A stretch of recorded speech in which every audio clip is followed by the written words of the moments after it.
Vaira or Vera? Yeah. Okay, Vera.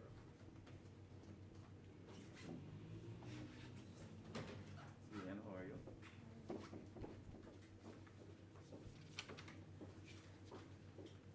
Are you ready for me? Okay. We should not be late, you know that. Mr. Cargill? Come. Yes, Minister. Very late. Everybody's phones off? Phones are silent.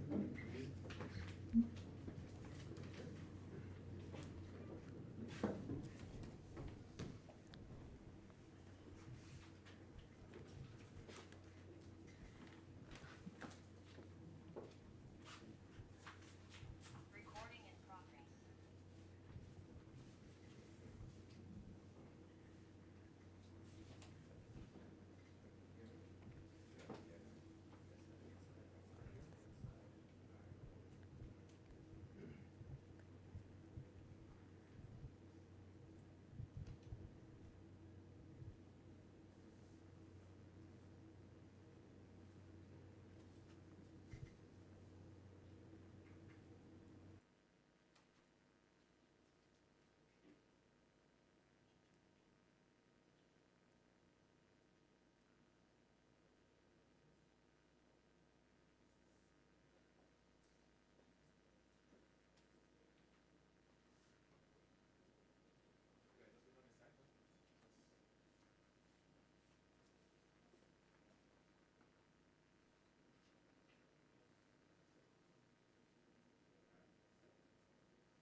Morning, everybody. Now, advocates and activists in the access to information community for a while now have been frustrated with the shortcomings of the legislation, that's the Access to Information Act, and problems in terms of just getting information, even though we have an act in place. I can tell you, as a media worker, journalists come up to me and say, Dion, it no work. Access to information no work.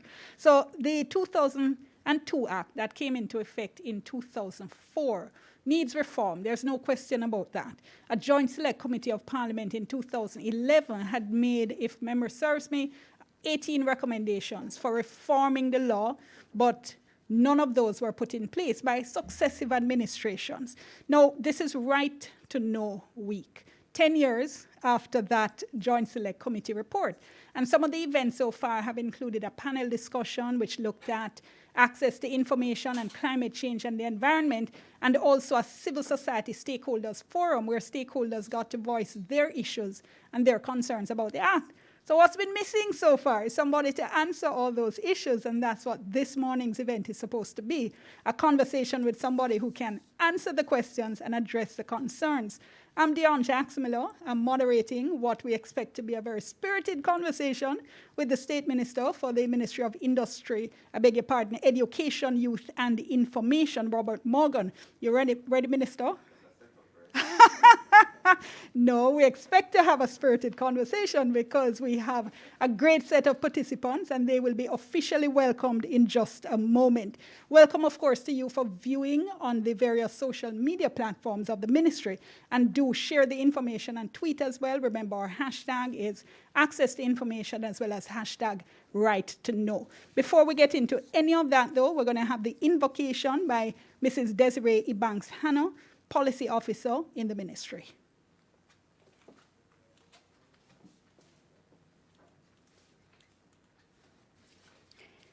Good morning. Living God, how majestic is your name. We thank you for how you have blessed us this week. We have been enriched by these lively discussions where we have been forced to examine the current way we treat access to information. Thank you for broadening our minds through each person sharing their ideas. We are so grateful to have such creative minds partaking in this year's Right to Know Week. May the solutions discussed this week be transformed into policies that will make the nation a better place and bring you glory. Father, I pray that you'll guide today's agenda in a manner where it will be impactful and that the solutions discussed will bear fruit. Lord, cover us as we fulfill our callings to serve our nation. It is in Jesus' name we believe and pray. Amen. Thank you so much. And now to give the official welcome is Mr. Dwayne Cargill. He is Principal Director, Acting Principal Director in the ministry.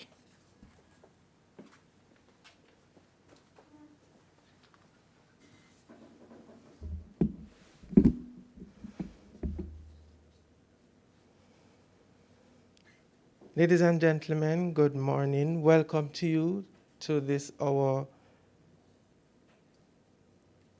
final event in our Right to Know Week. This morning, conversation with State Minister Honorable Robert Morgan. I want to acknowledge and welcome in our presence the Honorable Robert Morgan, State Minister in the Ministry of Education, Youth and Information. We acknowledge our Permanent Secretary, Dr. Grace McLean, and our Chief Education Officer Acting, Dr. Kassan Troop, and all the members from the Executive Management Group of the Ministry of Education, Youth and Information. Let me also welcome Dr. Saudia Beatrice Sanchez Vargas, who is the Director and Representative of the UNESCO Cluster Office for the Caribbean. We also want to welcome and acknowledge our moderator facilitator, who has done an excellent job on Wednesday, and we expect that she will also do a great job today, Mrs. Dion Jackson Miller. Our panelists are our participants who will engage with Minister Morgan this morning. We have Mr. Richard Lumsden. He's the Director, Economic Reform Monitoring Unit in the Ministry of Finance and the Public Service. We have Ms. Isabel Vera Bermudez. She's Advisor for Communications and Information from the UNESCO Cluster Office for the Caribbean.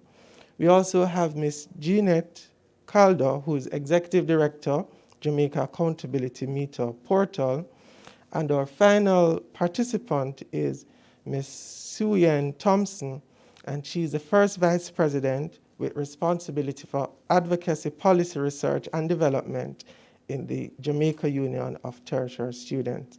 I also want to welcome and acknowledge our Senior Director in the Access to Information Unit, Mr. Damian Cox, and the team members from that unit who has done an excellent job in planning these activities.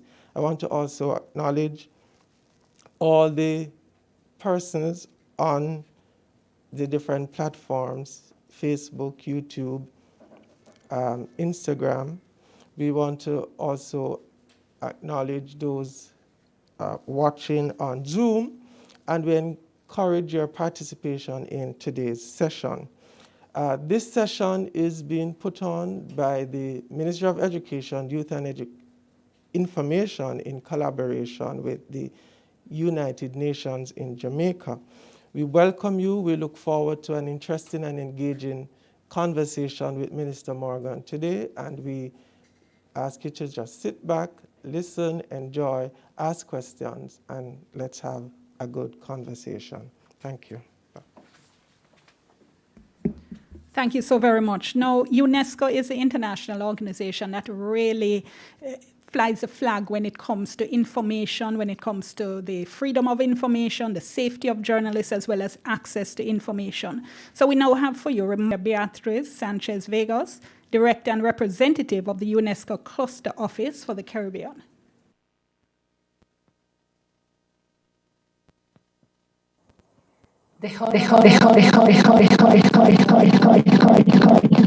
Minister of State, Ministry of Education, Youth and Information. Mr. Dwayne Cargill, Ministry of Education, Youth and Information, Information Division Principal Director, Acting. Mr. Damian Cox,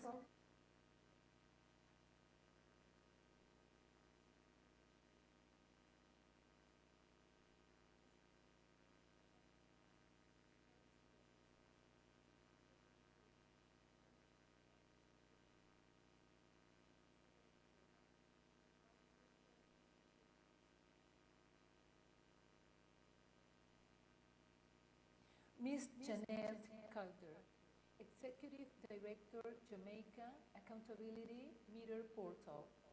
Mrs. Diane Jackson Miller, Facilitator, Attorney at Law, Journalist.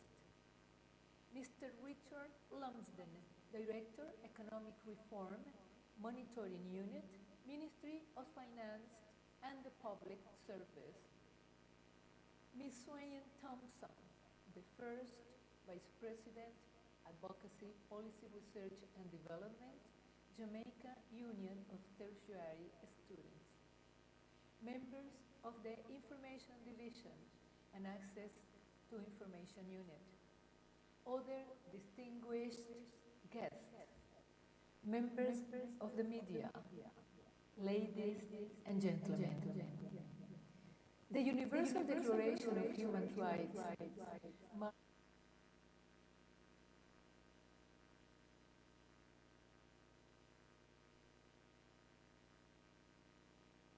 freedom of expression and access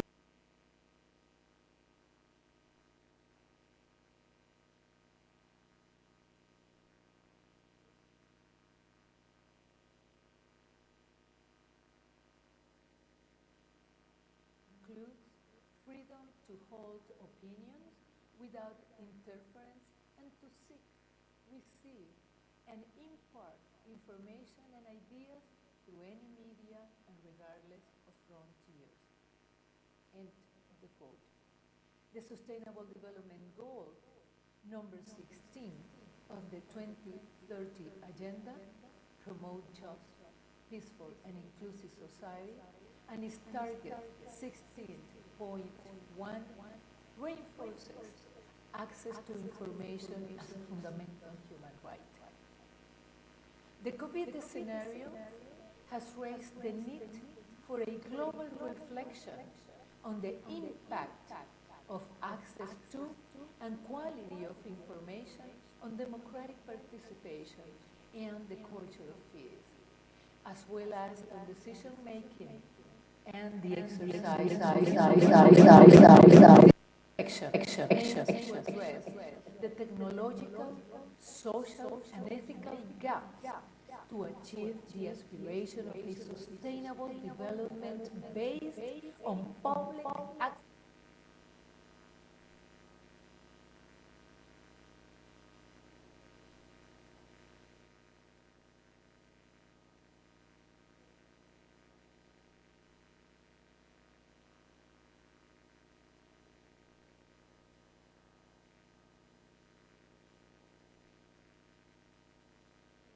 World within the fourth industrial revolution urges us to join efforts and resources in a global action to tackle obstacles in access to technology and its benefits. In addition, the digital inequalities made it urgent that we address divides in digital access, skills, and literacy. As Ms. Sodria Souley, Director General of UNESCO, has expressed in her message on the occasion of the International Day for Universal Access to Information, our commitment to freely accessible information will only be effective if it is truly universal. UNESCO is taking actions towards promoting an inclusive digital transformation and ethical and rights-based development and use of frontier technologies such as artificial intelligence. In line with the Internet universality principles of human rights, openness, accessibility, and multi-stake participation to bridge digital and knowledge divides among people, regions, and countries. In addition, UNESCO has embarked on a 2-year process to elaborate the first global standard-setting instrument on the ethics of artificial intelligence in the form of a recommendation following the decision of UNESCO's General Conference at its 40th section in November 2019. The United Nations Secretary General, Antonio Guterres, in his address to the 76th session of the United General Assembly on 21 September said, I quote, I see 6 great divides, 6 grand canyons that we must bridge now. Feed, restoring trust, and inspiring hope means bridging the digital divide. To restore trust and inspire hope, we need to place human rights to ensure a promise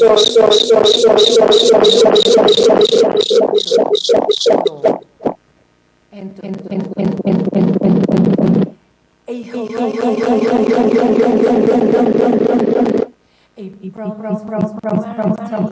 enjoyment and right to information. Living no one behind in the digital future implies building a bridge that everyone can cross without exclusions, without disadvantages, without prejudice. Digital opportunities in sustainable development should be a space wide open to diversity.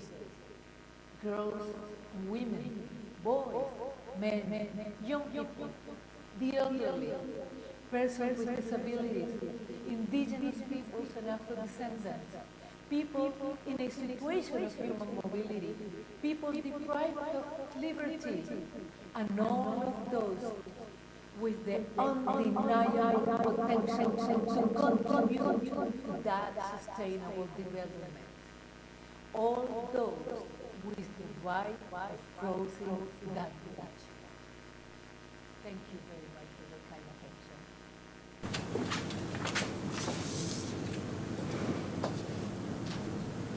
And thank you so much for that. That statement was delivered by video comment. Our apologies if there were 1 or 2 technical glitches. So the State Minister is going to deliver his initial remarks, following which the participants here at this morning's event will also deliver remarks, and then we'll embark on the conversation. So of course, I hadn't welcomed those of you in the Zoom, so let me welcome you as well, and to ask you to type your questions or your comments in the chat. We do ask you to restrict those questions or comments to issues related to access to information, the regime, the law reform, and so on, because that is what we're focusing on this morning. Mr. Morgan.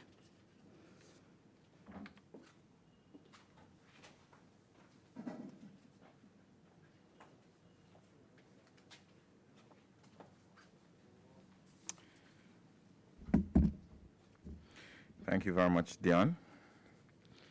And thanks to Ms. Sadia Beatriz Sanchez Vegas, Director Representative of the UNESCO Cluster Office for the Caribbean, who delivered recorded remarks. Also, Dr. Grace McLean, want to acknowledge her, Acting Permanent Secretary, Dr. Kassan Troop, Acting Chief Education Officer, Mr. Dwayne Cargill, who participated in the orchestration of this forum.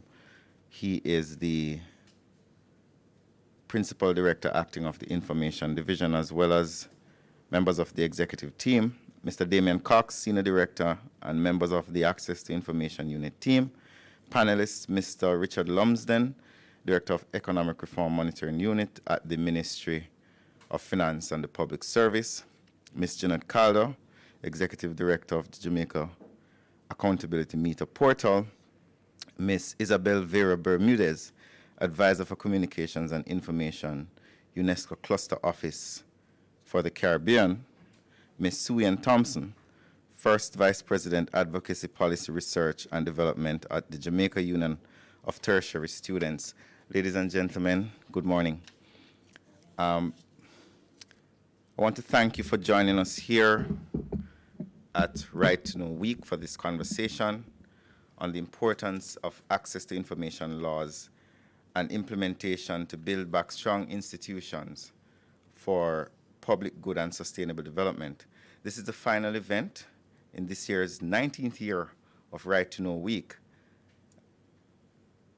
Activities in partnership with the United Nations in Jamaica under the theme Right to Know, the Right to Know, Building Back Better with Access to Information. We're also pleased to have the support and participation of UNESCO Cluster Office for the Caribbean in this very important conversation on the importance of access to information laws and implementation to build back strong institutions for public good and sustainable development. Jamaica is one of 125 countries to enact ATI legislation during the period 2001 to 2019, and we were one of the first set of countries to do so as our Access to Information Act was passed in 2002, and we're on the cusp of celebrating 20 years of access to information rights in Jamaica. The UNESCO 2019 Access to Information, a new promise for sustainable development, highlights the well-needed, well-crafted ATI legislation and its rigorous implementation and promotes development in our democracy. There is no debate among government and civil society on whether access to information is fundamental for good governance, transparency, accountability, and essential to ensuring public participation in national decision-making. In Jamaica, we are guided by the objectives of the Access to Information Act, which are to increase governance and accountability, transparency, and public participation in national decision-making. The right to information is guaranteed by the Access to Information Act 2002, hereinafter referred to as the ATI Act. So persons can see or get copies of official government documents as broadly defined by the Act, subject to any exceptions or exemptions which may apply from whatever ministry, agency, or department that has the information. Documentation and information access services provided by public authorities, as they are broadly defined by the Act, is a service.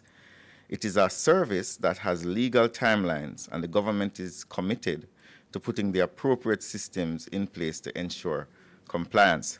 It is for this reason that we see public access to information broadly and are designing our systems to encompass the use of technology to improve records and information management within government and improve processes and operations of ministries, agencies, and departments.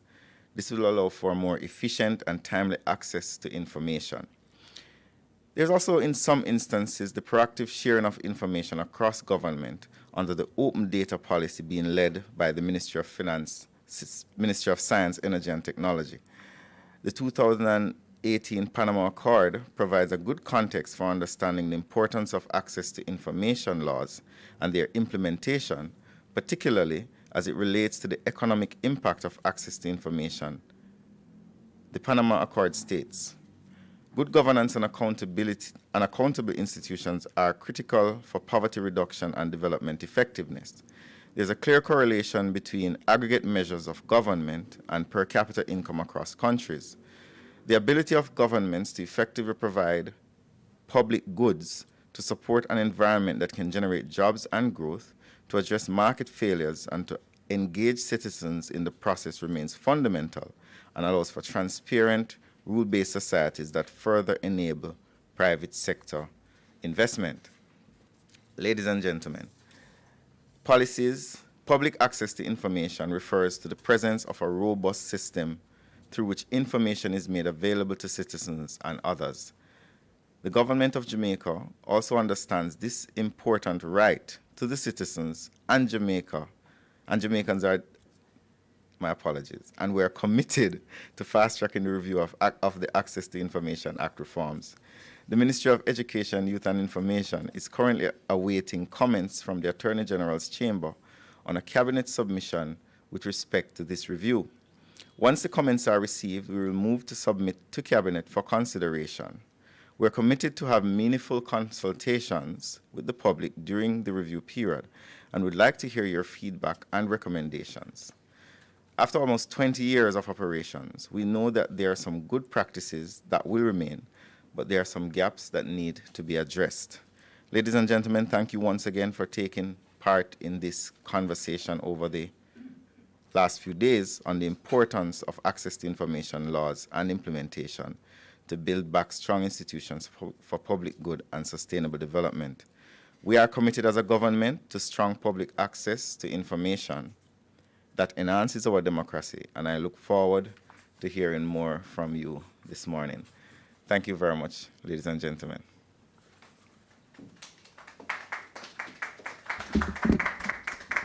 Thank you so much. I think we can promise the minister he will indeed be hearing more.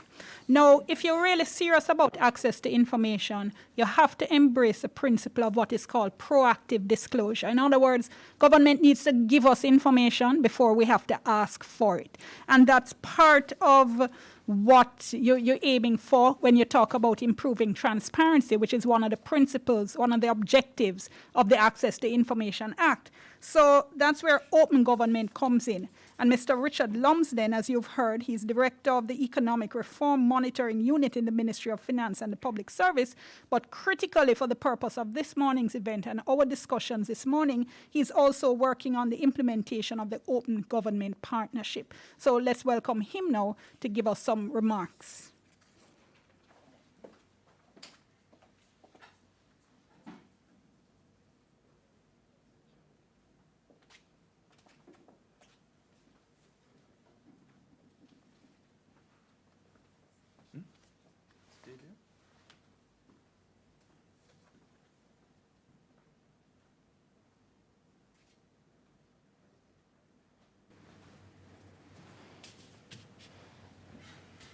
Okay. Thank you, Mrs. Jackson-Miller, Minister Morgan, fellow panelists, colleagues, members of the media, members of the audience. Good morning. I will provide a few remarks on the Open Government Partnership, or OGP, and the status of the OGP process in Jamaica, including its relevance to access to information. The Open Government Partnership is an international multi-stakeholder platform working to make countries more open, accountable, and responsive to citizens. The OGP was founded in September 2011 by 8 founding governments and 9 civil society leaders, and has subsequently grown to include 78 national members, a growing number of local governments, and over 3,000 civil society organizations. The OGP process is guided by the values of access to information, first and foremost value, civic participation, public accountability, and the application of technology and innovation for transparency and accountability. Participation in the OGP requires countries to endorse a high-level open government declaration, to deliver a national action plan developed through public consultation with civil society with commitments that advance those OGP values, and commit to independent reporting on its implementation. The government of Jamaica became a member of the Open Government Partnership in December 2016 through a letter of intent signed by Prime Minister Andrew Holness. The GOJ, the government, is committed to developing and submitting the first OGP National Action Plan for Jamaica in 2021 and to monitoring its implementation through August 2023. Civil society engagement in the OGP process commenced in 2018. A civil society OGP workshop was held on May 9th, 2019 in collaboration with the OGP, and a civil society working group has continued meeting through 2019 until the present.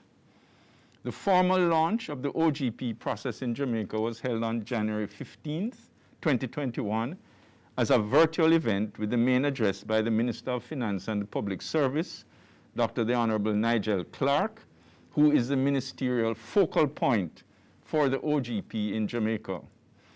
The OGP Multi-Stakeholder Forum, or MSF, has been established to provide oversight and guidance to the co-creation process for the development, submission, implementation, monitoring, and reporting for each national action plan for Jamaica.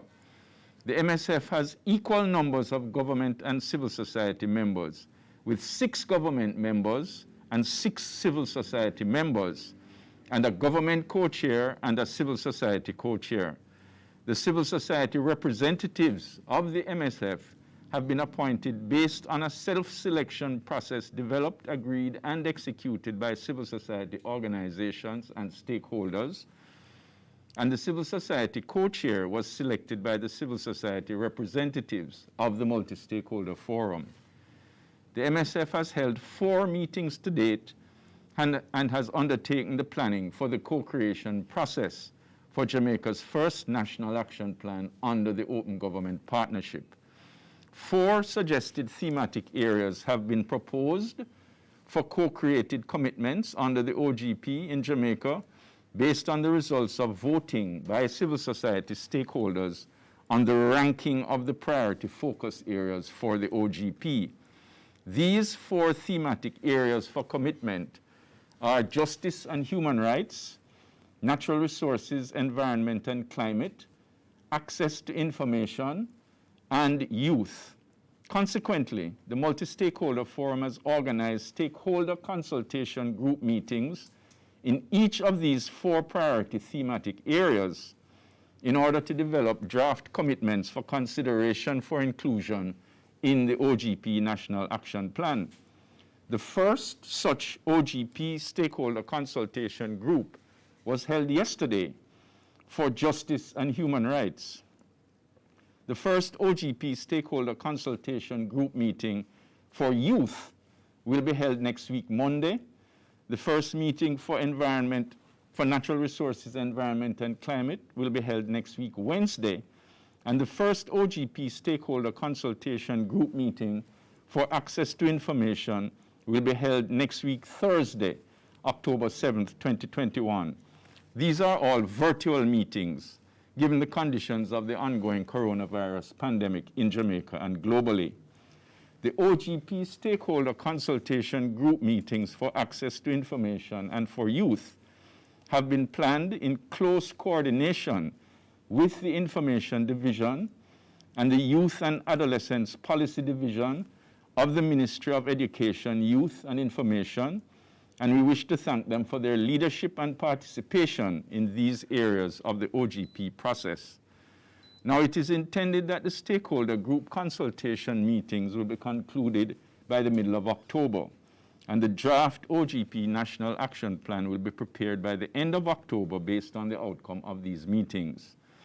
The draft National Action Plan will be placed in the public domain by various means, including being posted online on government websites for a period of 2 weeks for review and feedback by stakeholders and the public.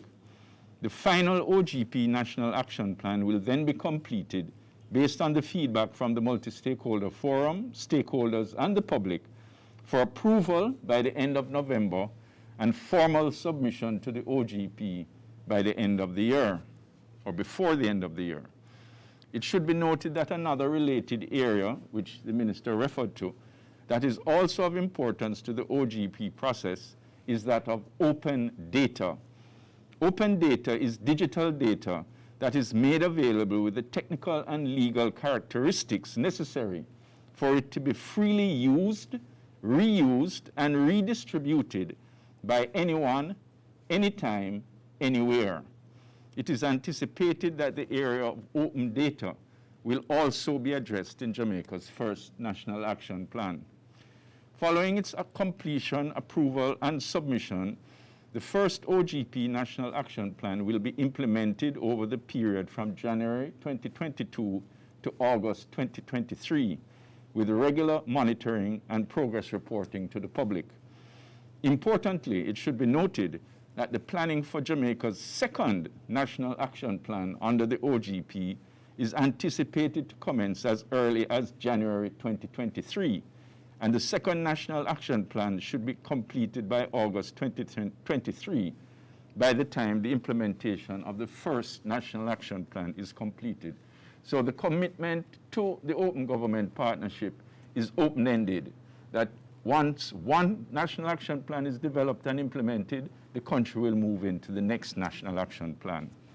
Finally, we note that the benefits of enhanced open governance to the citizens and residents of Jamaica include the following: better access to information on the performance of government ministries and agencies and on matters of public interest, greater transparency on the allocation and expenditure of public resources, strengthen mechanisms to detect and address corruption in the administration of government and public bodies, enhanced ability to hold government and public officials accountable for the efficient and effective use of public resources and the achievement of targeted results, and greater opportunities for citizens to participate in the determination of government priorities and the monitoring of outcomes. Thank you, and I look forward to the discussions to come. Thank you so much, Mr. Lumsden. I have to tell you, when I interview government people, I'm always asking, when? And we just heard when. I was watching Jeanette Calder, and she's just nodding and nodding in approval because timetables are so important. So again, I look forward to hearing more when we start to have the conversation. Now, UNESCO is an organization that really globally helps to monitor progress towards universal access to information. And here in Jamaica, we've long looked to UNESCO as well as Ms. Isabel Vieira Bermudez for support in this area. So she is the advisor for communications and information for the UNESCO Cluster Office for the Caribbean, and she now brings us remarks. Thank you. Thank you, Honorable Minister, for recognizing UN, including UNESCO, in your initial remarks. Thank you to the Information Division and Access to Information Unit in the Ministry of Education, Youth and Information for organizing the Right to Know Week 2021 that concludes today here in Jamaica. Thank you, Diane, for your excellent moderation. Ladies and gentlemen, universal access to information is a basic human right. It is an integral part of the fundamental right for freedom of expression as recognized by Article 19 of the Universal Declaration of Human Rights, which states that the fundamental right of freedom of expression includes the freedom to seek, receive, and impart information and ideas through any media, regardless of frontiers. Universal access to information must be legally protected. Where adopted, access to information laws play an essential role to uphold and protect the public's right to information, especially in times of crisis and emergencies, as highlighted by the COVID-19 pandemic. This fundamental human right represents a foundation for the rule of law and good governance, and for the defense and full enjoyment of other human rights. Universal access to information is a key pillar for resilient and inclusive knowledge societies.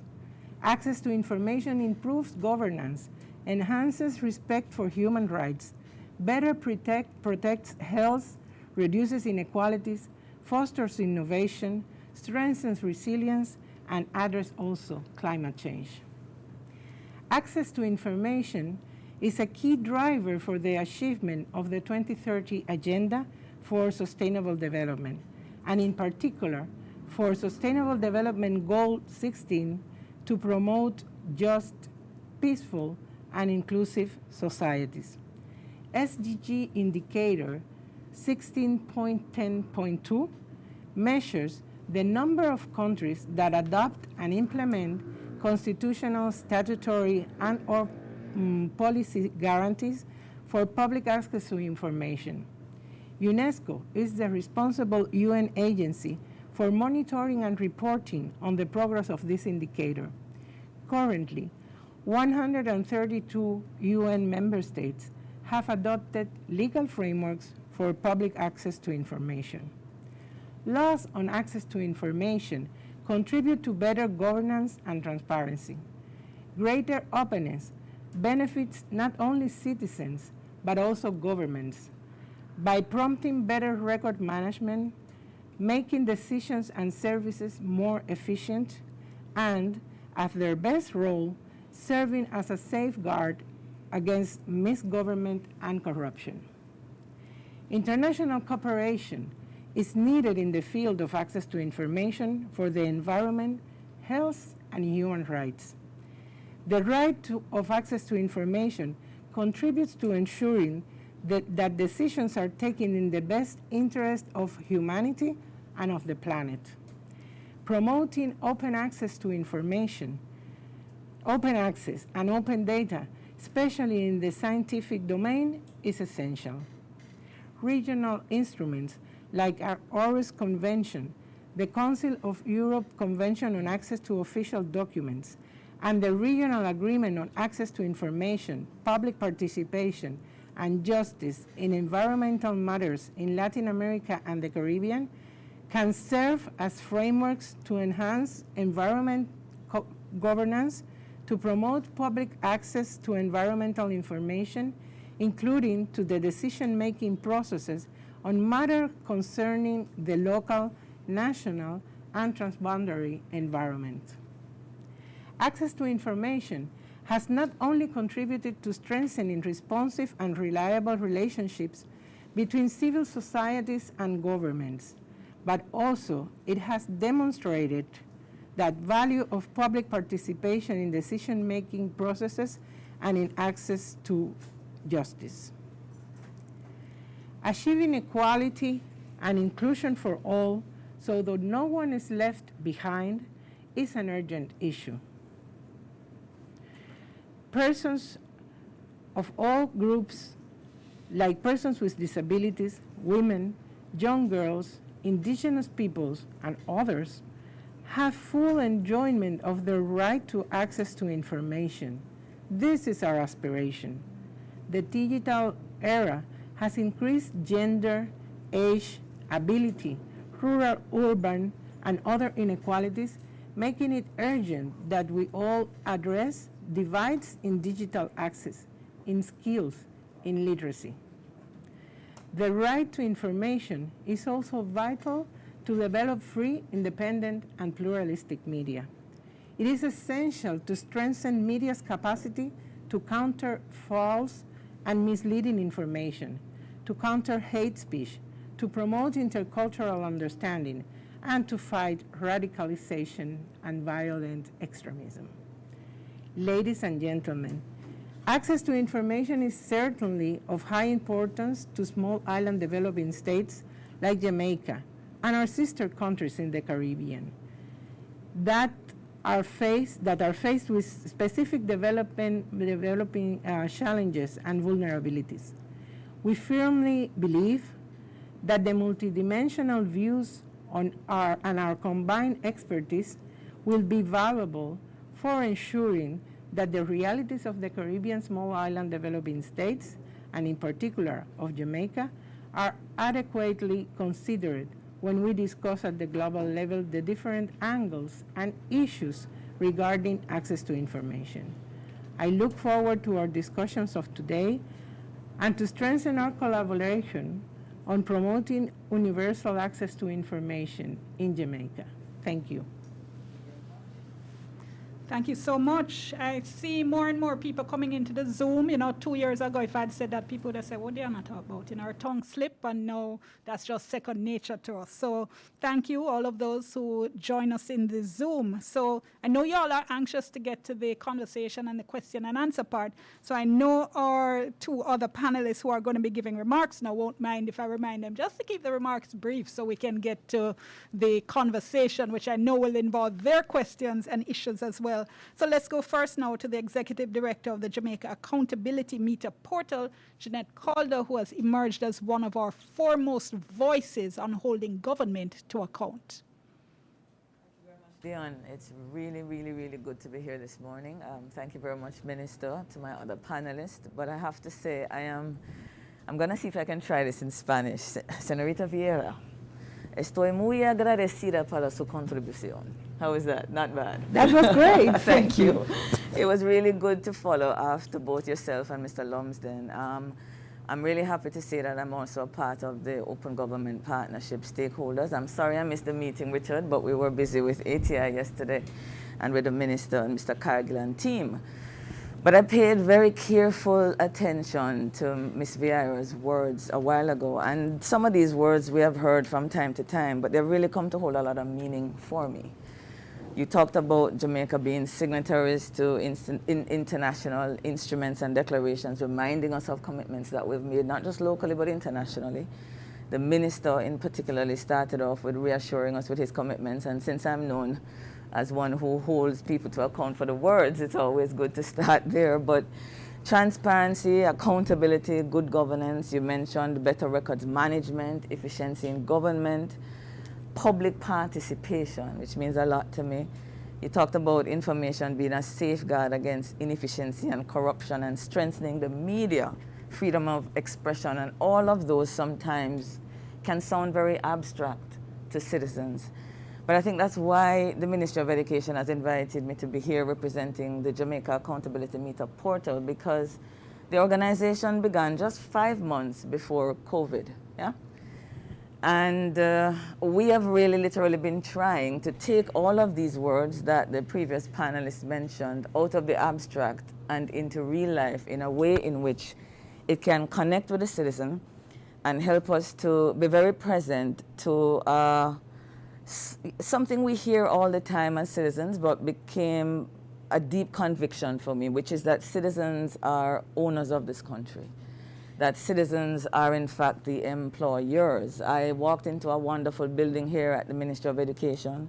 I'm mindful that everyone that I passed, every light that is on, the camera team that's here supporting us today, the desk that I'm sitting at, have all been funded and financed, the entire machinery of government, by the citizens in this room, the citizens that are online, and the citizens that are listening on the other platform. But what does that mean? And what is its connection to the access to information legislation and what JAMP is doing here in Jamaica? This piece of legislation is almost 20 years old, and I believe Jamaica, through its government, through our legislatures, we were the third island in the Caribbean to give this gift to the citizens. Now, we complain about government a lot of the times, but sometimes we ourselves come short of recognizing how they have empowered us and how we can take advantage of the legislation that they have given to us. Now, this piece of legislation, in essence, is taking everything that Ms. Vieira has said to make it real. What do I mean by that? Simply put, if you own a gas station and you put a manager in charge, I would imagine that every month you're going to come to check and see how the profits are going, whether or not the standard operating procedures are being followed, because, it can be a dangerous business and you can be legally liable if things go wrong. And if you were not to do that, people would think it might be strange. Well, what the access to information legislation does for every citizen and for the organization that I am now directing is it enables us to partner with the government to find out what is happening in the space, what is happening with our funds, what is happening with performance, and to follow through and to be real owners and managers of the space. So JAMP sees this as an opportunity to partner with the government, and over the last 26 months, we have been utilizing this to communicate with our government partners, to communicate with the media about the things that we need to follow through in government to make sure that they are being done in our interest. So for the next half an hour, I'm looking forward to unpacking for you how we take these abstract terms about efficiency, participation, transparency, and government, and how we can make it real in our lives so we actually improve the way in which government provides public goods and services for the whole sole reason that we're all here, so that we can have the best lives possible. So I'm looking forward to the conversation, and I'm glad you could join us wherever you are. Thank you so much. Now, the Jamaica Union of Tertiary Students has emerged in recent years as one of the organizations in which youth leaders speak truth to power and call for change and call for reform. And we saw a little bit of that earlier in the week when we had the panel discussion on access to information and the environment. So let me invite Ms. Suyen Thompson now to address us briefly. She's first Vice President for Advocacy, Policy, Research and Development at the Jamaica Union of Tertiary Students. Thank you, Mrs. Dion Jackson-Miller, Minister Morgan, members of the panel, other distinguished guests, members of the media, good morning. Before I share in today's topic, I would like to thank the Ministry of Education, Youth and Information, the Access to Information Units, United Nations, Jamaica, for allowing young persons to share their perspective in this week's Right to Know Forum. As it relates to access to information, it is critical in allowing young people to exercise their voice, to effectively monitor and to hold the government accountable, and to enter into informed dialogue about decisions that affect their lives. However, good governance and access to information lies in both the willingness of the government to be transparent and the ability of the young people to use that information. Access to information, however, should not just imply locating and checking information, but it should also do with what is done with the information. Having the ability to critique the information, to process the information, and to analyze the information is of utmost importance. Therefore, it is imperative that young persons must be trained how to process such information. But the question that we should ask ourselves is, what is access? Is it information that is readily available, or does it have to do with how information is shared or applied? Or simply, is it both? This is something that we should consider, and I look forward to the discussions to come. Thank you. Okay, thank you so very much. So it's time now for conversation. And again, for those of you in the Zoom, we remind you, just type your questions or comments into the chat. I know our participants also have questions and comments that they want to put to State Minister Robert Morgan as well.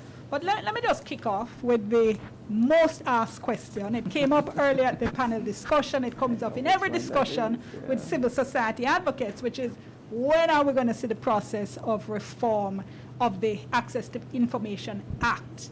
Now, during the last parliamentary year, the Justice Minister was heading a committee, was supposed to head a joint select committee of Parliament that was supposed to accept submissions for the review of the Act. That never met. I did speak to him a couple months ago, and he said at that time there were so many joint select committees meeting that Parliament needed to clear some of those before another one would be able to start meeting. Mr. Morgan, any update or comment for us on that issue? I think that we're now at AG's chambers. And I'll make this statement. Our legislative process is very challenging. I personally, as minister, have about 2 or 3 pieces of things that are there as well. There are other ministries there. We have to keep pushing to get it from AG so that whatever we write and submit is synchronized with the laws that we already have on the books, and there's no conflict. So I expect that within a couple of months, probably 3 or 4, it would leave from AG and then go to cabinet. And then after that, you will then have the ability to have consultations. I do not expect us to have a new law until probably late 2022, 2023.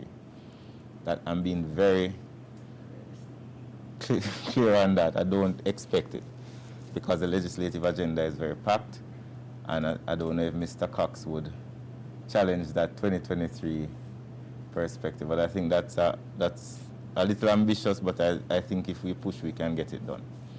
Okay, initially though, what we had heard was that the Access to Information Act, the Official Secrets Act, as well as the Archives Act would all be reviewed together by that Joint Select Committee. And I know an amendment of the Archives Act recently was announced. So do you know if we're still looking at that kind of joint process? I think we are. I think all of them need to be reviewed. And I think that's one of the things that Cabinet has to decide as it relates to, do you keep them separate or do you commingle them together? I think that for good practice, that is something that I wouldn't have a challenge with, but there's a higher policy decision that needs to take place. But we also have to recognize that there are other considerations within the society that other persons may have a perspective on it. So we wouldn't be able to give a definitive situation as to what the final laws will look like until we have the consultations and take those into consideration when we are deciding what to finally do. But I don't think the government is challenged in making a merger of them, but that has to be decided at a higher policy level than here. Okay, Jeanette, let me bring you in here on the process, what you've heard so far, both from Mr. Morgan, Mr. Lumsden. For you as a civil society advocate, does it sound as if what needs to happen is happening? One of the spaces that JAMP has been paying attention to is the legislature. Trying to demystify it for citizens so that we can be more involved, understand what is happening in the space. I agree with the minister that one thing I can say is that in the last couple of years, it has been very active in the space. What we as citizens have been really asking for is a matter of prioritization. So sometimes when I look at the agenda, I recognize that there are a whole lot of sessions. The Senate is working hard, the representatives, the staff of the Parliament in particular. I would want to comment on what the minister has said in light of what else is on the agenda. And as a citizen to be able to have that kind of conversation that says, Minister, but what about this, that you're working on this? I kind of think that what this does for democracy and all of these things that's going to be happening with OGP, we could really push this down a little and bump this up a bit. So it's very difficult to say in general. I think what I've heard from Minister sounds really realistic. He has literally given us a year. He has explained the challenges, but it's very hard for me to say we couldn't do better without having that opportunity to see what else is the Cabinet Office and the Office of the Prime Minister putting ahead of access to information. And outside of that, it's hard to tell, but I would be okay with the end of 2022. I would certainly be comfortable with that. There's a lot that we can still do with the Act as it is until 2022.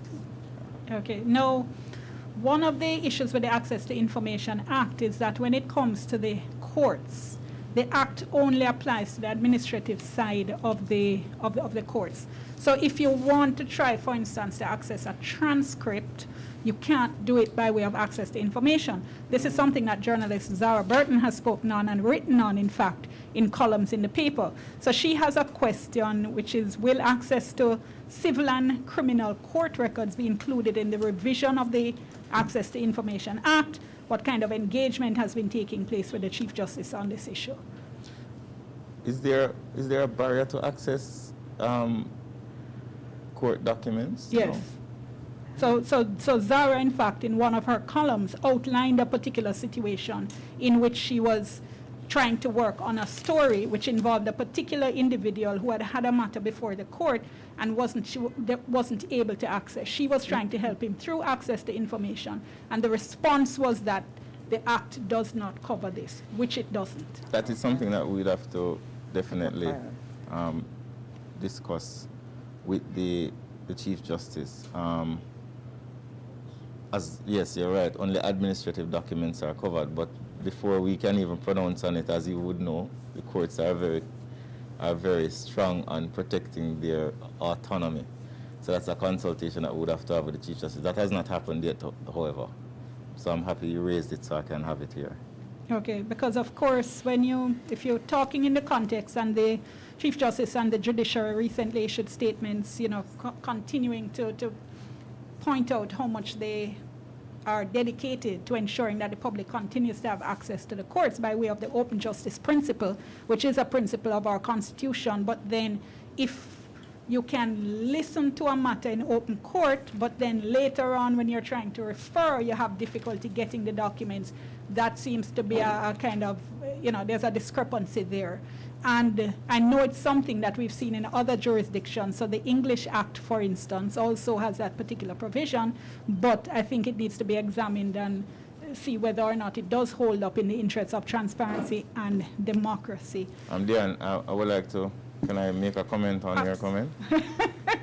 Well, it's a conversation with the minister, so absolutely. So I think one of the challenges that I have with a lot of conversations, and not particularly this one, but I don't think in many cases they recognize the reality that exists within our society. So for example, as we continue our justice reforms, one of the things that we're trying to do is to prevent judges from having to personally be writing down notes in court. What that does, as you would, as a noted attorney would recognize, is that how long between writing the notes and transcribing the notes does it take for a judge? Many appeals have been held up because the transcripts are not available. So as we reform the process, building better courtrooms, we're now live streaming some of the, well, not the case, but the pleadings, the pleadings at the beginning and the opening arguments. I think that based on my listening to the Chief Justice, these are some of the directions that he would like to take to give more access. Because if it is that you can listen to it in open court, then there's nothing secret about it, really. But that a lot of that has to do with infrastructure and the ability of the courts as it transitions to modernize itself. Jeanette said something earlier about priority of legislation. ATI is a priority to, let's say for example, DJ Miller. But for Ms. Gage Gray at CPFSA, the CCPA reforms is a priority. How does a government determine, say, okay, it's access to information is more important than protecting children? That's not a decision we can make, because access to information is extremely important, and in many cases, access to information can save the lives of people and protect their well-being. But also, so is the reform of the Child Care and Protection Act. So as we evolve as a country, and it connects with other things. So for example, Jeanette, you mentioned that the Parliament is working hard. And I'm going to raise this point, not to defend the point, but to use it as an example of why an isolated approach to development of the society is not going to help us. So the Parliament is not fit for a modern society. It doesn't have the space. It doesn't have the space to accommodate more staff. You cannot expand the library. You cannot, legislators do not have anywhere that they can go and do research comfortably. They don't have offices like in other jurisdictions. When I visited the United States in Washington and I went to where the senators had their offices, they had offices and staff, so they were better able to answer the questions of the public, to do research for particular legislation. We don't have that. So we have to think, and can use the ATI Act as an example and why it needs reform and why it has taken so long. You have to look at it from a holistic perspective as to what are the impediments towards evolving our legislative process, so that things like the ATI Act, which is very important, do not get stuck and then pushed at the back burner because we need to push in a IMF bill or we need to do this, if you understand where I'm coming from. Yeah, which is actually, but just before I go back to ATI, that's exactly the issue, because it's interesting you mentioned the Child Care and Protection Act. That in itself was 10 years in the making. We've seen the Occupational Safety and Health Act, which is, and you get the picture. Yes. So it's the money bills that always seem to be pushed through. But let me just go back now. Mr. Lumsden, let me ask you, because you gave us, as I mentioned earlier, a very nice timeline of the work that's being done to push out the plans and the policies and so on. But we know there's a gap between, the production of policy, the production of the papers, and then the actual implementation of a project. So as in the case of the ATI, where it's a 2002 act, came into effect in 2004, and it was phased in, realistically, what can we expect of the open government project? Because there is an open data portal that was actually set up, but there's basically nothing on it. Thanks for the question, Dion.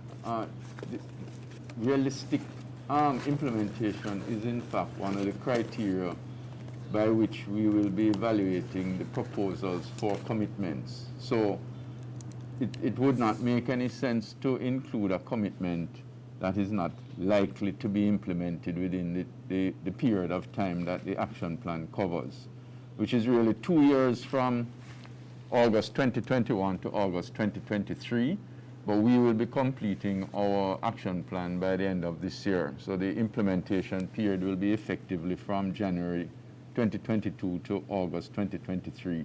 So up front in the process, we're now engaging in one of the criteria by which we will be designing and evaluating the National Action Plan commitments will be their feasibility for implementation within that time frame.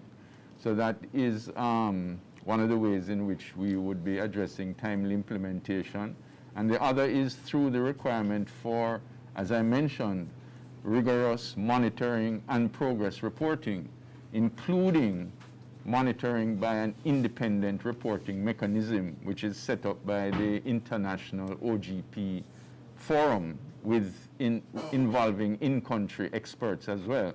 So all of those mechanisms and all of those standards will help us to design a plan that is implementable, and then the process for monitoring and tracking that implementation over the period through August 2023. Okay, we have a question here. In various ministries, I think this is Zara again, there seems to be an over-reliance on access to information. Even when there's no request for documents, which is what ATI covers, it sometimes gets converted to an ATI. Before ATI, there were press officers who could answer questions, where press officers no longer empowered in the ministries to deliver information to journalists, especially in the Ministry of Education. She says the PR person is always directing to the ATI unit, which can take a longer time than necessary. What can be done to re-empower these people to get answers for journalists? And before you start to answer, let me just say that I, as a journalist, have also had the experience where I call into a ministry or an agency asking for information that I know is just right there, and I'm told to direct my question through the access to information process, which of course then has the timelines attached. I now do. So I'm going to address your point first, and then I address the point which refers to an issue that I am knowledgeable about. Okay. So I am very open with information, as you would know, Dion. If I get called by a journalist and I have the answer to the question, I'll answer it. And I guess my background in communication may influence that. But not every person in government is confident with the information they have and have the authoritative knowledge to respond. And as our media has evolved and our society evolves, the implications of giving incorrect information can be very grave on a person within government. So while I think that this pendulum has swung a little bit too far in the wrong direction as it relates to quickly providing information to a journalist, I myself as a minister understands the challenges sometimes in officers just giving information.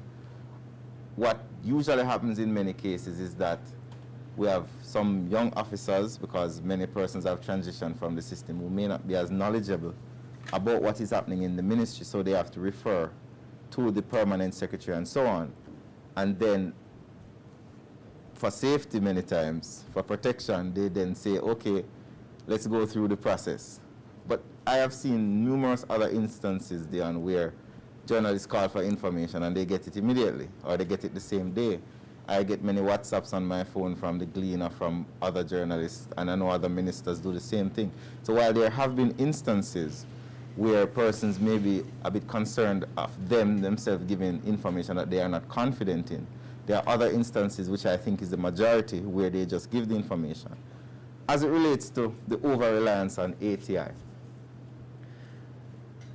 in some cases, and I know of the particular case that is being referred, if you request information that requires a document per se, There are many cases where the officer is going to suggest to you that you go through ATI because that you're asking questions that require an official document.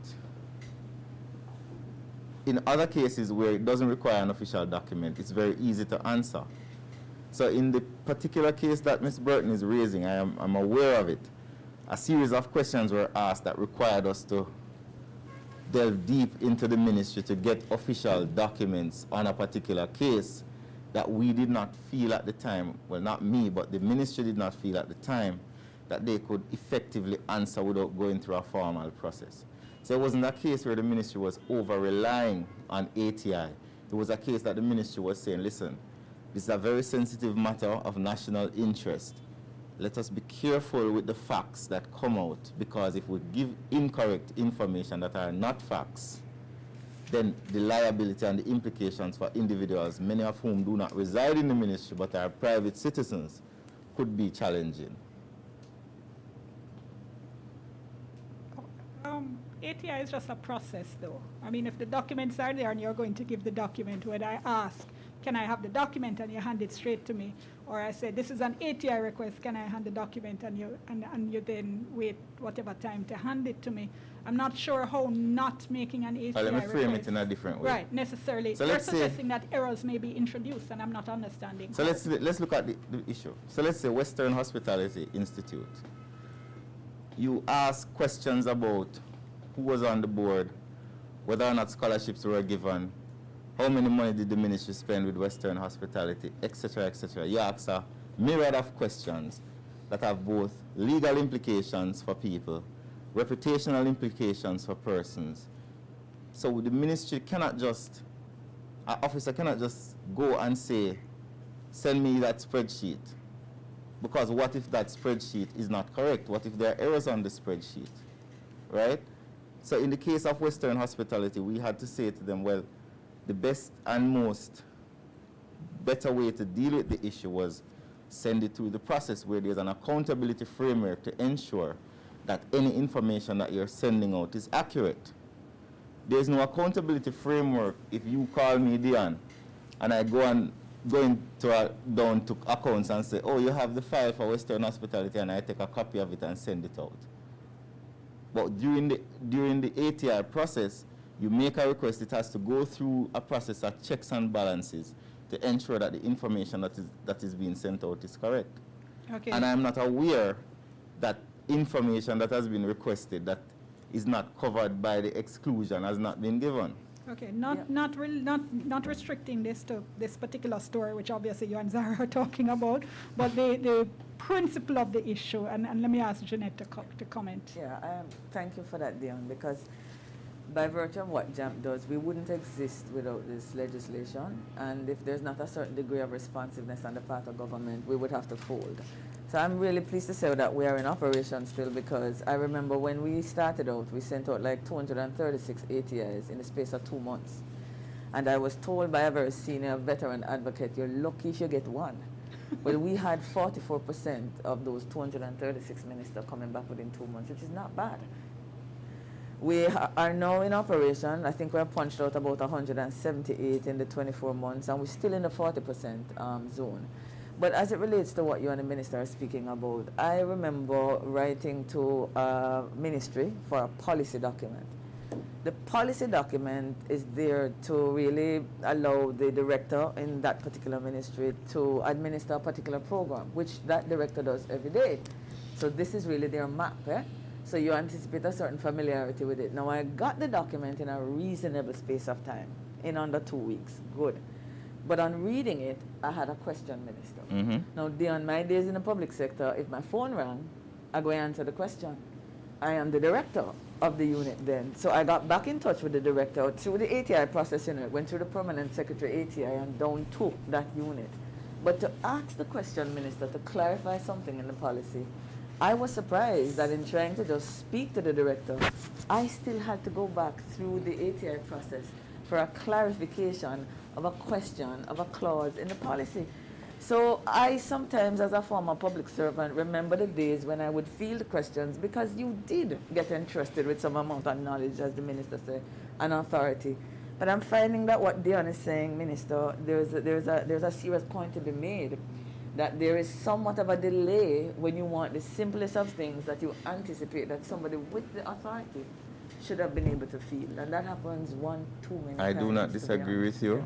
As I said earlier, the pendulum has swung in a direction. Way too far, yeah. And I don't know if Dion would appreciate it, but I think you would. I am brave. I have no fear in going out on the radio and speaking on a controversial matter, answering questions. That's me. That's what I have been trained to do. A lot of the persons within the public sector do not want to be a part of that. It's a phone call. They do not want to be a part of it. And I'm being very honest with you. but Dion, you have tried in many cases to interview persons within the sector who have the information, but they will never answer your call or come on the radio because of fear. And that is something that we as a government, not as a government as a political party, but as a government, need to work on, where directors can feel more confident and empowered again to start being, So what we are doing here at the ministry is that we've started a process of training our directors to be able to confidently respond to queries.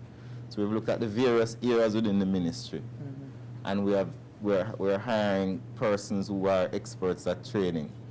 Because a lot of the times people have the information, but they don't know how to articulate it. I just want to make a distinction between a Dion Jackson Miller calling and a Jeanette Calder calling. Do I need to say more? No, but what I'm saying there is training needed for one. No, man. And there's no fear coming from the So the other. training gives you confidence in your articulation and how to sequence your thoughts to make sure that whatever you say to the person, you are confident in what you say and so on. And so there are two tracks, through which information flows. You can flow it through the formal process, which is ATI, or you can flow it through the informal process, which is basically a phone call or a WhatsApp message. I prefer the informal process. It responds to issues faster. It builds better relationships with the civil society and the media and so on. I prefer that. I don't like when people have to go through ATI. But in order to do that, you have to empower people to be more confident in themselves and in the information they have, so that they feel empowered to answer questions and are brave enough to know that if they answer questions, they can stand up to whatever response comes through that answer. Okay, I've been watching Ms. Vera Bermudez, who seems to be really enjoying the exchange. And I'm going to be asking for final comments from our participants. Just before that, though, Mr. Lumsden, I'm just interested in listening to this particular discussion and the discussion about open government and proactive disclosure. Is there a point of intersection? Yes, again, the Minister makes a good point about the formal and informal channels. So the open government partnership is a process which has a particular structure, and it's an international forum, and so Jamaica, in participating, will be guided by those international standards. So the responsiveness to information and the provision of information will most likely be guided by those channels and standards. So for example, I'll give you an example.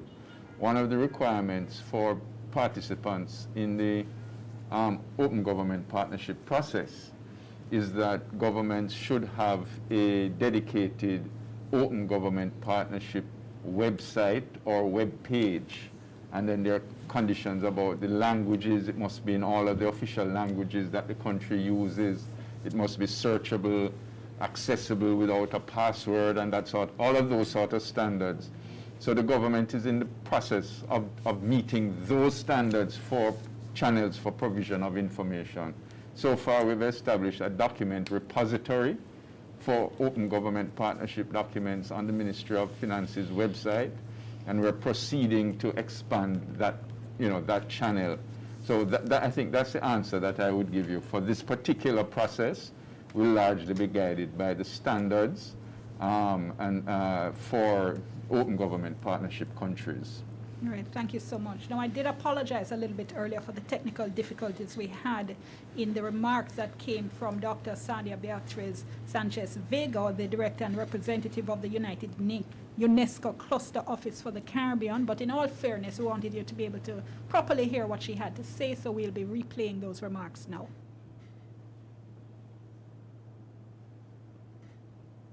The Honorable Robert Morgan, MP, Minister of State, Ministry of Education, Youth and Information.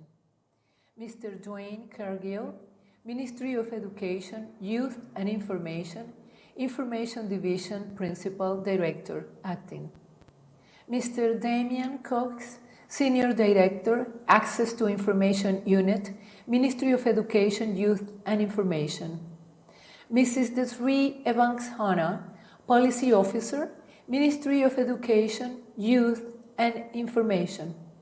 Ms. Isabel Vieira, Advisor for Communications and Information, UNESCO Cluster Office for the Caribbean. Ms. Jeanette Calder, Executive Director, Jamaica Accountability Meter Portal. Mrs. Diane Jackson Miller, Facilitator, Attorney at Law, Journalist. Mr. Richard Lumsden, Director, Economic Reform, Monitoring Unit, Ministry of Finance and the Public Service. Ms. Swain Thompson, the First Vice President, Advocacy, Policy Research and Development, Jamaica Union of Tertiary Students. Members of the Information Division and Access to Information Unit. Other distinguished guests, members of the media, ladies and gentlemen. The Universal Declaration of Human Rights marks a qualitative advance in the exercise of communication and the free circulation of ideas by boosting freedom of expression and access to information as fundamental rights in its Article 19. I quote, "Everyone has the right to freedom of opinion and expression. This right includes freedom to hold opinions without interference and to seek, receive, and impart information and ideas through any media and regardless of frontiers." End of the quote. The Sustainable Development Goal number 16 of the 2030 Agenda promote just, peaceful, and inclusive society, and its target 16.1 reinforces access to information as a fundamental human right. The COVID scenario has raised the need for a global reflection on the impact of access to and quality of information on democratic participation and the culture of peace, as well as on decision-making and the exercise of human rights. This reflection aims to address the technological, social, and ethical gaps to achieve the aspiration of a sustainable development based on public access to information and fundamental freedoms. The digital revolution for sustainable development in the new normal calls for a human-centered technology. I would like to stress that the compelling necessity of inclusive opportunities for development in a sustainable world within the fourth industrial revolution urges us to join efforts and resources in a global action to tackle obstacles in access to technology and its benefits. In addition, the digital inequalities made it urgent that we address divides in digital access, skills, and literacy. As Ms. Audrey Azoulay, Director General of UNESCO, has expressed in her message on the occasion of the International Day for Universal Access to Information, our commitment to freely accessible information will only be effective if it is truly universal. UNESCO is taking actions towards promoting an inclusive digital transformation and ethical and rights-based development and use of frontier technologies, such as artificial intelligence. In line with the Internet universality principles of human rights, openness, accessibility, and multi-stake participation to bridge digital and knowledge divides among people and regions and countries. In addition, UNESCO has embarked on a 2-year process to elaborate the first global standard-setting instrument on the ethics of artificial intelligence in the form of a recommendation following the decision of UNESCO's General Conference at its 40th session in November 2019. The United Nations Secretary General Antonio Guterres, in his address to the 76th session of the United General Assembly on 21 September said, I quote, "I see 6 great divides, 6 grand canyons that we must bridge now. Fifth, restoring trust and inspiring hope means bridging the digital divide. To restore trust and inspire hope, we need to place human rights at the center of our efforts to ensure a safe, equitable, and open digital future for all." End of the quote. A horizon like this is undoubtedly a promise for guarantee and enjoyment of the right to information. Leaving no one behind in the digital future implies building a bridge that everyone can cross without exclusions, without disadvantages, without prejudice. Digital opportunities in sustainable development should be spaced wide open to diversity. Girls and women, boys, men, young people, the elderly, persons with disabilities, indigenous peoples and Afro-descendants, people in a situation of human mobility, people deprived of liberty, and all of those with the undeniable potential to contribute to that sustainable development. All those with the right of crossing that bridge. Thank you very much for your kind attention. Okay, thank you so much. Now we're going to get brief closing remarks from all our participants. I'm going to allow the minister to go first, as he does have to step away quickly. But Ms. Minister, let me just share a final comment with you. A listener saying, I hear the minister's comments about how civil servants may feel. The appropriate solution is for those with responsibility to be aware of the requirements for open governance and not be trained in PR or articulation, but in communicating accurate information in accordance with the procedure. Once they communicate accurate information appropriately, they're carrying out their duties. And I would say that this probably relates to what the point Jeanette was trying to make, that, yeah, if I call, I'm calling you for an interview on air, but if a member of the public is asking for a document or information, it is a different situation. I don't know if you want to respond in your closing remarks. There's a reason why corporate companies have customer service training, because though somebody may go to many years of getting a PhD, they do not necessarily appreciate the intricacies of interacting with a customer in a manner that the customer, at the end of the interactions, feels comforted that they have received what they desired. It is not PR. And I don't know why we have developed this thing in this country where we're against public relations. There's good public relations, bad public relations, but it's not intrinsically bad. My final comment, Dion, is that we are a government in reform. There are many laws that have been on the books for many decades that are not in line with the vision for a modern society. They stretch from finance to child care to what we're talking about, access to information.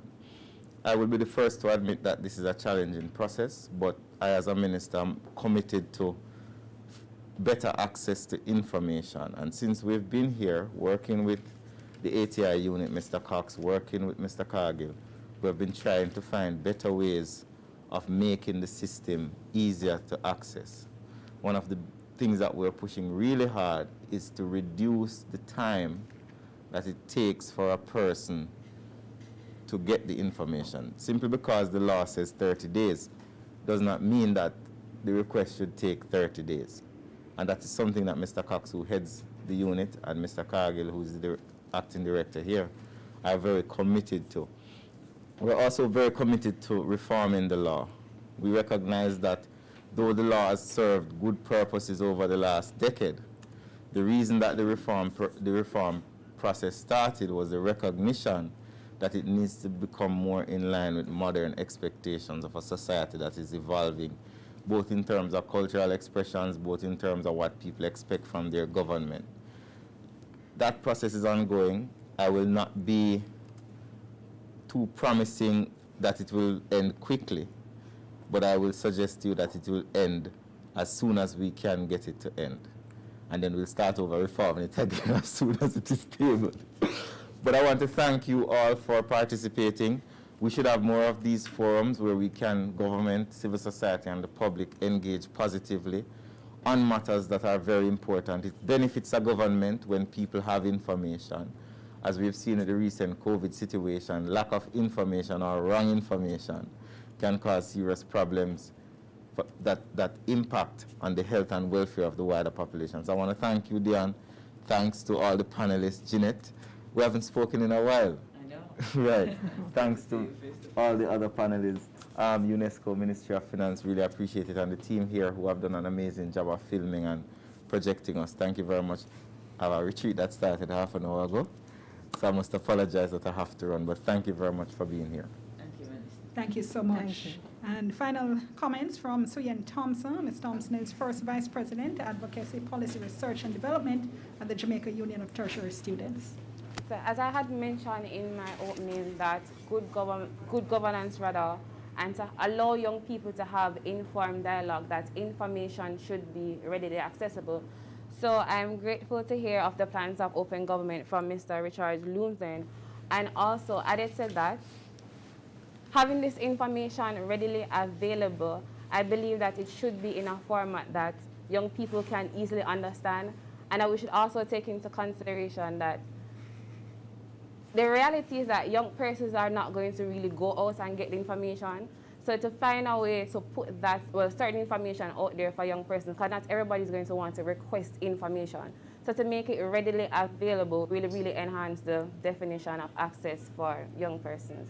Thank you. Thank you so much. Jeanette Calder of JAMP. Thank you, Dion. I want to end on a note of this, making it very clear how this legislation has helped citizens such as myself through the taxpayers of the European Union supporting us to engage with our government to reduce waste, fraud, mismanagement, and corruption in government. That is really why we exist. So this legislation, many times, is what I hear Mrs. Miller saying on air. We are here to combat what we call the 9-day wonder. We all know what that is. Thing goes wrong, and everybody drops it after about 9 days. And the whole idea that citizens can have a legislation that can then hear it on the radio, be disconcerted and concerned, and wants to ensure that government remedies that situation, that we can use this law to continue to write to our permanent secretary, to write to our principal director and say, what steps have you taken to correct this? It's really good to live in a country where that is possible.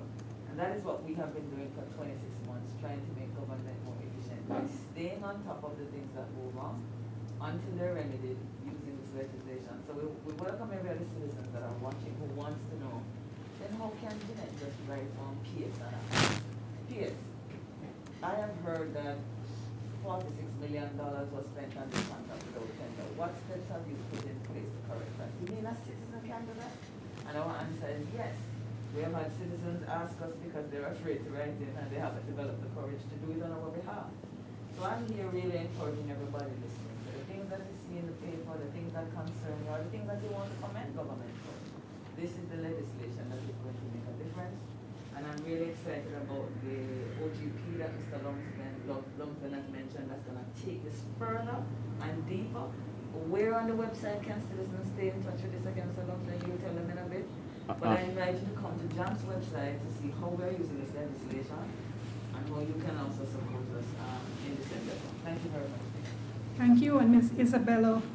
Isabel Vieira Bermudez, Advisor for Communications and Information for the UNESCO Cluster Office for the Caribbean. Thank you, Dion. In concluding then, I think that I would like to insist in that UNESCO stands ready to provide technical assistance to further develop the national capacities in the implementation or the putting really in place the access to information law. I think it's also very important that we really work also in empowering people so they can effectively access information. So they need to be really aware that they really need to know which are their rights in as regards to access to information, because many times the large public is not really aware of it, so they don't really know that they are totally entitled to access this kind of information, and also they need the skills to do so, because currently all this is being online, it's being digital, so people need the skills to really be able to effectively search and find the information that they need. And this is also a very important area for UNESCO as well, as it regards to media and information education. So it's how to empower these people, the normal citizen, to be able to search and find the information that they need.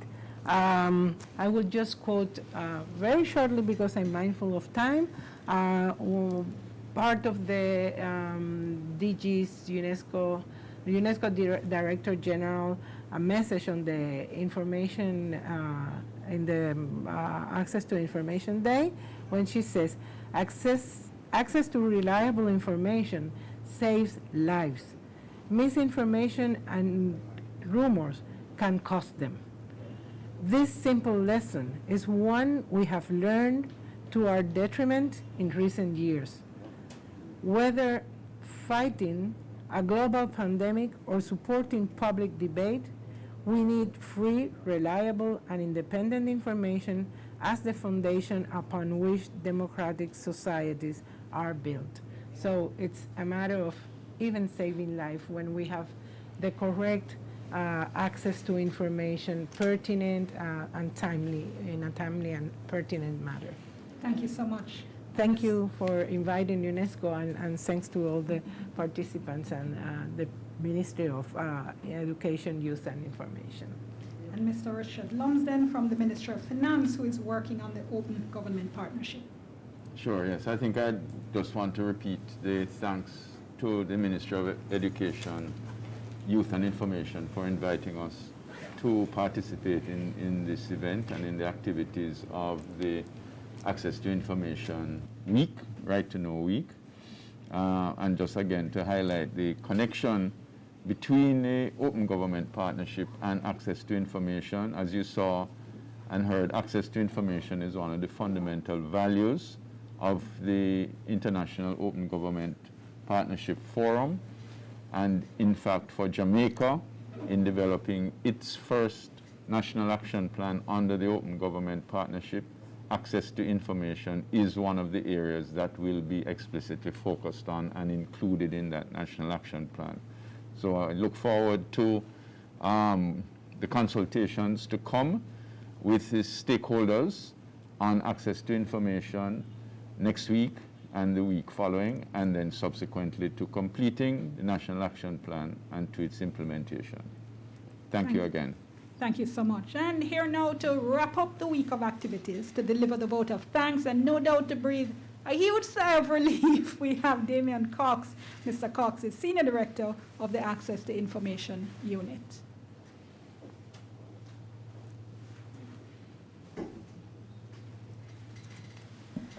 Thank you, Dion. Ladies and gentlemen, good morning, and my greetings to all of you. I'm feeling very happy to have the opportunity to thank you all for your sterling participation in today's conversation, which is our final and closing event for Right to Know Week 2021.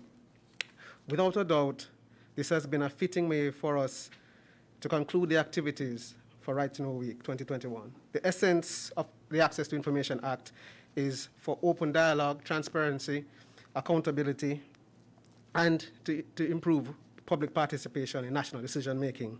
And I think this interaction today is representative of that. To Mrs. Ibanks Hannah for starting us off with a powerful invocation this morning. Thank you. To Mr. Dwayne Cargill, who welcomed us this morning's proceedings, setting a tone so that we felt comfortable to listen and to share our perspectives on access to information and how important it is for us to build back better with access to information. I must thank our Minister, the Honorable Robert Morgan, Minister of State in the Ministry of Education, Youth and Information, for his engagement with us this morning, with all stakeholder groups and persons participating online, for reiterating the importance of public disclosure of public information, proactive disclosure, reiterating the commitment to reform, which I know all stakeholders are concerned about. It was great to have our see technology at work. We had a little challenge in the beginning, but we did hear very eloquently the words from Dr. Sadia Beatriz Sanchez-Vegas, Director and Representative of the UNESCO Cluster Office for the Caribbean. We thank her for her remarks this morning, as she shed light on the international support for open and transparent government, and standing ready to assist all stakeholders in the reform efforts for access to information, but also to engage with access to information on a broad scale so that we can improve our framework within Jamaica. Thank you to Dion, Mrs. Jackson Miller. We express great thanks for your contribution and leadership of today's conversation, setting the tone from early, getting them here to engage, and also for your contribution and participation in our Right to Know Week activities, including our panel discussion earlier this week on access to information, climate change, and the environment.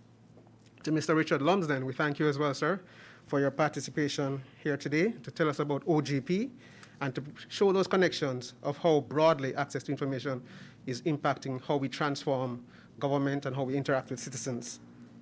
To Ms. Isabel Vieira Bermudez, Advisor for Communications and Information, UNESCO Cluster Office for the Caribbean, we thank you for your contribution in this conversation on the importance of access to information, to build back strong public institutions, and to set that framework and go even deeper into the initial comments from Dr. Sanchez-Vegas.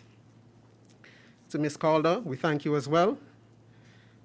We know that JAMP has done a lot of work with access to information, and we encourage both the demand side, because we want more people using their rights, and it is very good to see that activism and advocacy on display, and that we can share that with other members of the public to get them to use their rights as well. We must also thank Ms. Suyan Thompson, First Vice President, Advocacy and Policy Research and Development of the Jamaica Union of Tertiary Students, for bringing that youth perspective, because at the end of the day, it is the youth who will lead us into the future. And being this engaged and this informed as an advocacy, policy, research and development person, it's good to see. And we look forward to continued engagement going forward on access to information. We want to thank Ms. Antoinette Aiken for providing our sign language services today to ensure that we don't leave out persons with disabilities, and that we are trying to be as inclusive as possible, both with the youth and with persons with disabilities. Additionally, I want to thank the Right to Know Week Planning Committee, which included the United Nations in Jamaica, the team from the Access to Information Unit, and the Information Division of the Ministry of Education, Youth and Information. None of this would have been possible without their time and dedication to service in the cause of access to information. Finally, I would like to say thank you again to all of you participating, and to encourage us all to participate in the development of our nation, which is through things like reforming access to information, strengthening our engagement with civil society, the media, and at the end of the day, we're all stakeholders to ensure that our country becomes a better place for all of us. Thank you all, and look forward to Right to Know Week 2022. It's going to be 20 years of access to information, and we're going to try to make sure that we are even going bigger and having more engagement for that year. Thank you.